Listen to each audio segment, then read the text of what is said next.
the desperation palpable. "They're... what? Here? Coming? Killing me?" Graham's collar kept snapping arcs into his neck. He held on to the throat of the fighting wolf, not letting the collar stop him. Dominance didn't have anything to do with collars or pain or fighting. Dominance was about putting full-of-themselves arrogant lupin shifters in their place. Graham got the wolf on the floor and stepped on it, and then shifted to human again, breathing hard, his clothes in tatters. "Stay down." The words were hard, final. The wolf snarled again, then became human, lanky, dark-haired, gray-eyed, typical lupin. Except this one was female.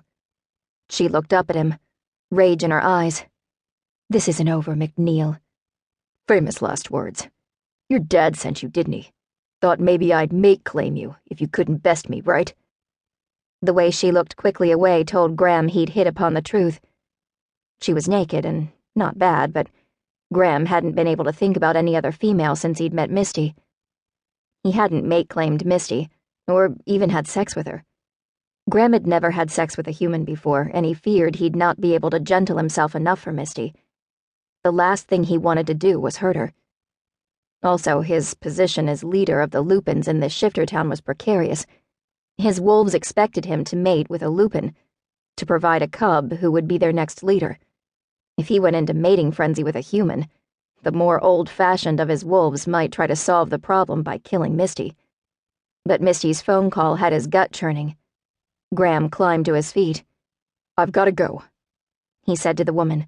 "I want you out of here by the time I get back. No more ambushes. If you want a mate, go chase some bears. They're always horny." Graham turned around and walked away. The best way to show submissives they were submissive was to indicate you didn't fear them jumping you the minute your back was turned, making them know that if they did jump you, you'd stop them. Again. His heart hammered with worry, the wolf forgotten as he detoured to his bedroom to grab clothes to replace the ones he'd shredded with his shift. Graham left through the back door, mounted his motorcycle, started it, and rode noisily away from his house and Shiftertown. "I'm asking you, one more time. Where is he?" I said I don't know. The gang leader who held Misty against the wall by the throat didn't believe her. He'd caught her running out of the back of the shop, and he'd taken her cell phone, thrown it to the ground, and smashed it with his boot heel. She'd never seen the man before, but she guessed who he was. A guy called Sam Flores who'd been in prison with her brother, and why he'd come. "You do know." Flores's breath was foul with cigarettes and beer. "That him you had on your phone?"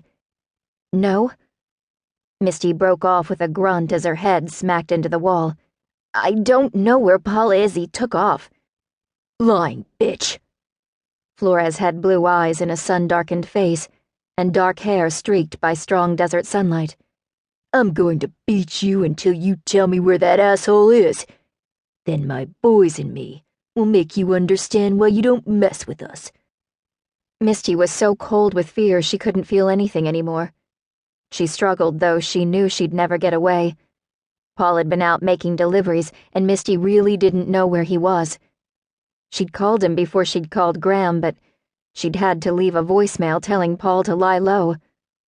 Paul had hiding places, but Misty didn't know where all of them were. Flores held her in place, the prison tats on his fingers up close and personal. Behind him, his friends were smashing up her flower shop. Baseball bats smacked into the clear glass refrigerator doors that held her stock.